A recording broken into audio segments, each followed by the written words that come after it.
The Jungle Book by Rudyard Kipling. Chapter 1. Mowgli's Brothers. Now Chil the kite brings home the night that Mang the bat sets free. The herds are shut in byre and hut, for loose till dawn are we. This is the hour of pride and power, talon and tush and claw. Oh, hear the call, good hunting all that keep the jungle law. Night Song in the Jungle.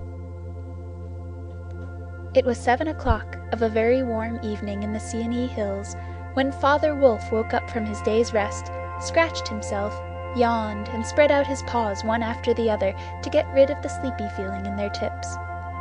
Mother Wolf lay with her big gray nose dropped across her 4 tumbling, squealing cubs, and the moon shone into the mouth of the cave where they all lived. "Harv!" said Father Wolf. "It is time to hunt again." He was going to spring downhill when a little shadow with a bushy tail crossed the threshold and whined, "Good luck go with you, O chief of the wolves! And good luck and strong white teeth go with the noble children, that they may never forget the hungry in this world." It was the jackal, Tabaqui the dishlicker, and the wolves of India despise Tabaqui because he runs about making mischief and telling tales and eating rags and pieces of leather from the village rubbish heaps. But they are afraid of him too, because Tabaqui, more than anyone else in the jungle, is apt to go mad. And then he forgets that he was ever afraid of anyone, and runs through the forest, biting everything in his way. Even the tiger runs and hides when little Tabaqui goes mad, for madness is the most disgraceful thing that can overtake a wild creature. We call it hydrophobia, but they call it Dewani, the madness, and run. "Enter then, and look," said Father Wolf stiffly, "but there is no food here." "For a wolf, no," said Tabaqui, "but for so mean a person as myself, a dry bone is a good feast. Who are we, the Giederlog, the jackal people, to pick and choose?" He scuttled to the back of the cave, where he found the bone of a buck with some meat on it, and sat cracking the end merrily. "All thanks for this good meal," he said, licking his lips. "How beautiful are the noble children, how large are their eyes, and so young too. Indeed, indeed, I might have remembered that the children of kings are men from the beginning." Now, Tabaqui knew as well as anyone else that there is nothing so unlucky as to compliment children to their faces. It pleased him to see Mother and Father Wolf look uncomfortable. Tabaqui sat still, rejoicing in the mischief that he had made, and then he said spitefully, "Shere Khan, the big one, has shifted his hunting grounds. He will hunt among these hills for the next moon, so he has told me." Shere Khan was the tiger who lived near the Waingunga River, 20 miles away. "He has no right," Father Wolf began angrily. "By the law of the jungle he has no right to change his quarters without due warning. He will frighten every head of game within 10 miles, and I have to kill for 2 these days." "His mother did not call him Lungri, the lame one, for nothing," said Mother Wolf quietly. "He has been lame in 1 foot from his birth. That is why he has only killed cattle. Now the villagers of the Waingunga are angry with him, and he has come here to make our villagers angry.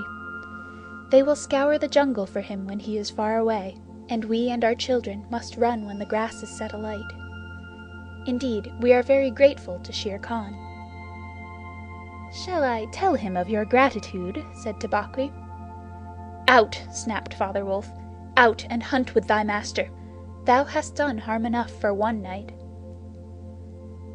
"I go," said Tabaqui quietly. "He can hear Shere Khan below in the thickets.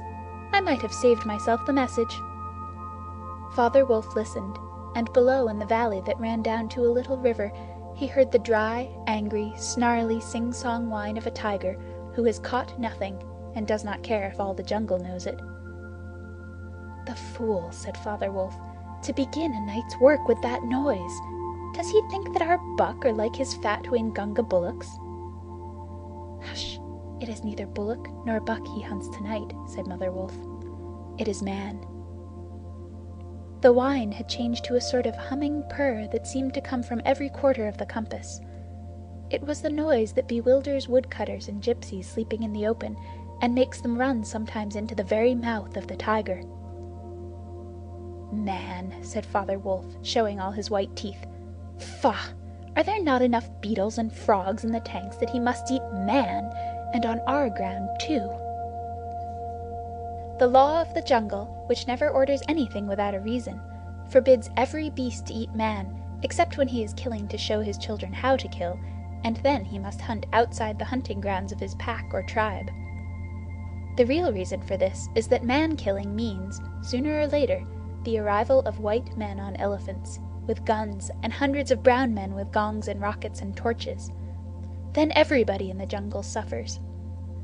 The reason the beasts give among themselves is that man is the weakest and most defenseless of all living things, and it is unsportsmanlike to touch him.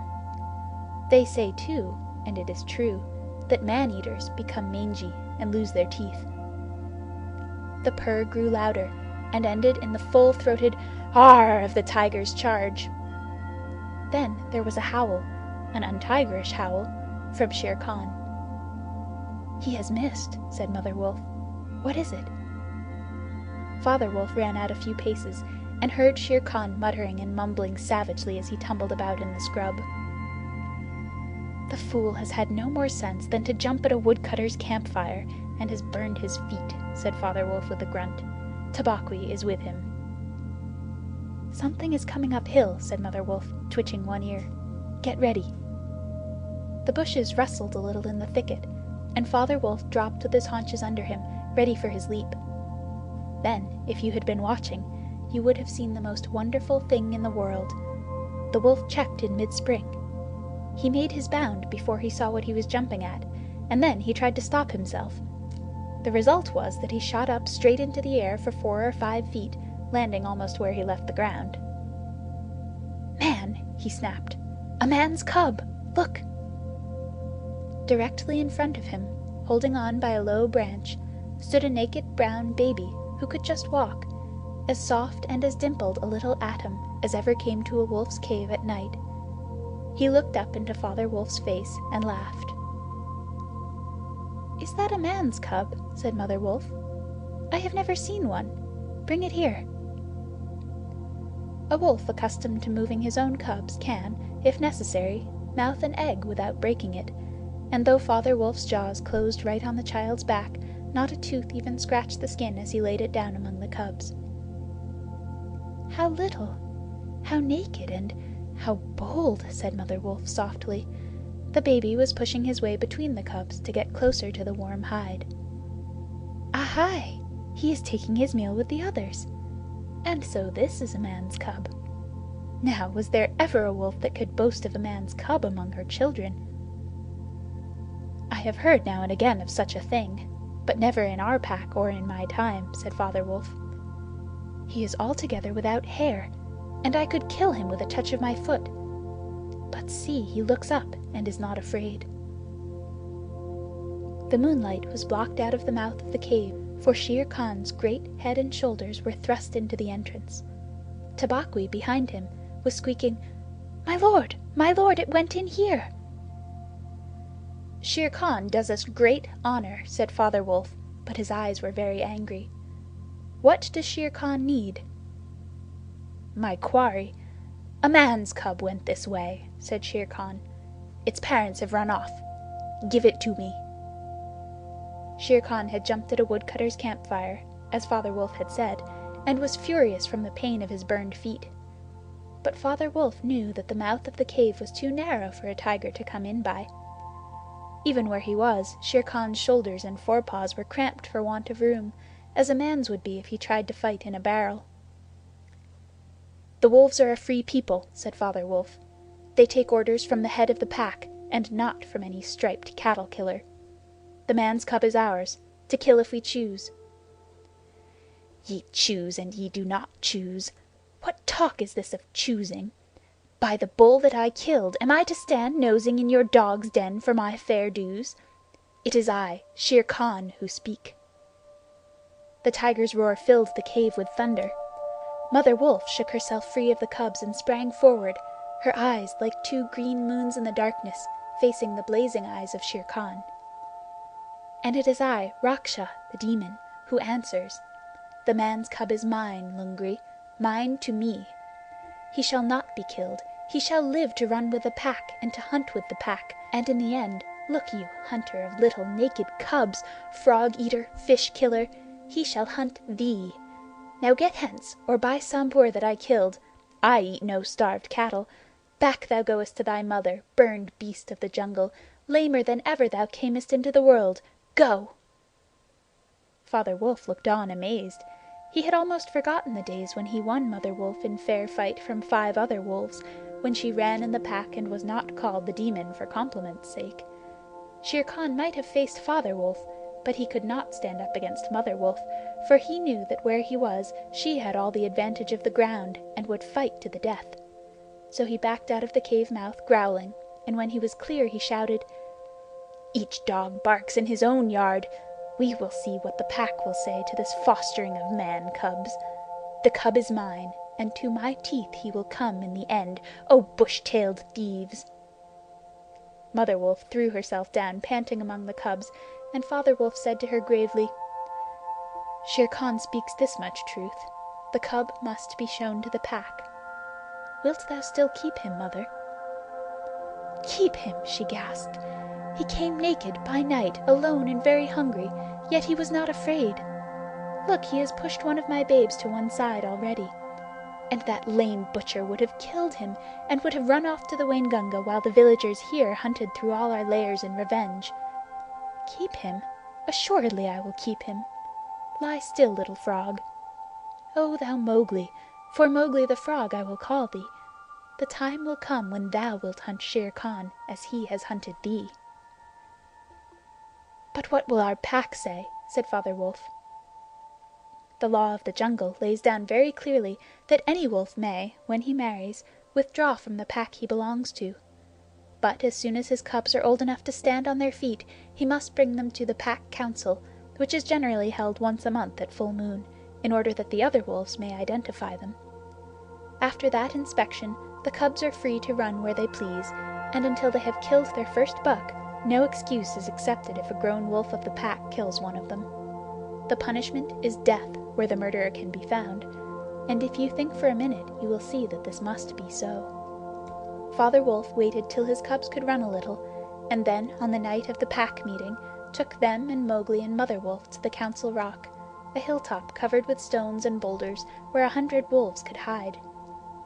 Akela, the great gray lone wolf who led all the pack by strength and cunning, lay out at full length on his rock, and below him sat 40 or more wolves of every size and color, from badger-colored veterans who could handle a buck alone, to young black 3-year-olds who thought they could. The lone wolf had led them for a year now. He had fallen twice into a wolf trap in his youth, and once he had been beaten and left for dead, so he knew the manners and customs of men. There was very little talking at the rock. The cubs tumbled over each other in the center of the circle where their mothers and fathers sat, and now and again a senior wolf would go quietly up to a cub, look at him carefully, and return to his place on noiseless feet. Sometimes a mother would push her cub far out into the moonlight to be sure that he had not been overlooked. Akela from his rock would cry, "Ye know the law! Ye know the law! Look well, O wolves!" And the anxious mothers would take up the call, "Look, look well, O wolves!" At last, and Mother Wolf's neck bristles lifted as the time came, Father Wolf pushed Mowgli the Frog, as they called him, into the center, where he sat laughing and playing with some pebbles that glistened in the moonlight. Akela never raised his head from his paws, but went on with the monotonous cry, "Look well!" A muffled roar came up from behind the rocks, the voice of Shere Khan crying, "The cub is mine! Give him to me! What have the Free People to do with a man's cub?" Akela never even twitched his ears. All he said was, "Look well, O wolves! What have the Free People to do with the orders of any save the Free People? Look well!" There was a chorus of deep growls, and a young wolf in his 4th year flung back Shere Khan's question to Akela. "What have the Free People to do with a man's cub?" Now, the law of the jungle lays down that if there is any dispute as to the right of a cub to be accepted by the pack, he must be spoken for by at least 2 members of the pack who are not his father and mother. "Who speaks for this cub?" said Akela. "Among the Free People, who speaks?" There was no answer, and Mother Wolf got ready for what she knew would be her last fight, if things came to fighting. Then the only other creature who is allowed at the pack council, Baloo, the sleepy brown bear who teaches the wolf cubs the law of the jungle, old Baloo, who can come and go where he pleases because he eats only nuts and roots and honey, rose upon his hind quarters and grunted. "The man's cub? The man's cub?" he said. "I speak for the man's cub. There is no harm in a man's cub. I have no gift of words, but I speak the truth. Let him run with the pack and be entered with the others. I myself will teach him." "We need yet another," said Akela. "Baloo has spoken, and he is our teacher for the young cubs. Who speaks besides Baloo?" A black shadow dropped down into the circle. It was Bagheera, the Black Panther, inky black all over, but with the panther markings showing up in certain lights like the pattern of watered silk. Everybody knew Bagheera, and nobody cared to cross his path, for he was as cunning as Tabaqui, as bold as the wild buffalo, and as reckless as the wounded elephant. But he had a voice as soft as wild honey dripping from a tree, and a skin softer than down. "O Akela, and ye the Free People," he purred, "I have no right in your assembly, but the law of the jungle says that if there is a doubt which is not a killing matter in regard to a new cub, the life of that cub may be bought at a price. And the law does not say who may or may not pay that price. Am I right?" "Good, good," said the young wolves, who are always hungry. "Listen to Bagheera. The cub can be bought for a price. It is the law." "Knowing that I have no right to speak here, I ask your leave." "Speak, then!" cried 20 voices. "To kill a naked cub is a shame. Besides, he may be better sport for you when he is grown. Baloo has spoken in his behalf. Now, to Baloo's word, I will add 1 bull, and a fat one, newly killed, not half a mile from here, if he will accept the man's cub according to the law. Is it difficult?" There was a clamor of scores of voices, saying, "What matter? He will die in the winter rains. He will scorch in the sun. What harm can a naked frog do us? Let him run with the pack. Where's the bull, Bagheera? Let him be accepted." And then came Akela's deep bay, crying, look well, O wolves!" Mowgli was still deeply interested in the pebbles, and he did not notice when the wolves came and looked at him one by one. At last they all went down the hill for the dead bull, and only Akela, Bagheera, Baloo, and Mowgli's own wolves were left. Shere Khan roared still in the night, for he was very angry that Mowgli had not been handed over to him. "Aye, roar well," said Bagheera under his whiskers. "For the time will come when this naked thing will make thee roar to another tune, or I know nothing of man." "It was well done," said Akela. "Men and their cubs are very wise. He may be a help in time." "Truly, a help in time of need, for none can hope to lead the pack forever," said Bagheera. Akela said nothing. He was thinking of the time that comes to every leader of every pack, when his strength goes from him, and he gets feebler and feebler, till at last he is killed by the wolves, and a new leader comes up, to be killed in his turn. "Take him away," he said to Father Wolf, "and train him as befits one of the Free People." And that is how Mowgli was entered into the Seeonee Wolf Pack for the price of a bull and on Baloo's good word. End of Chapter 1, Part 1.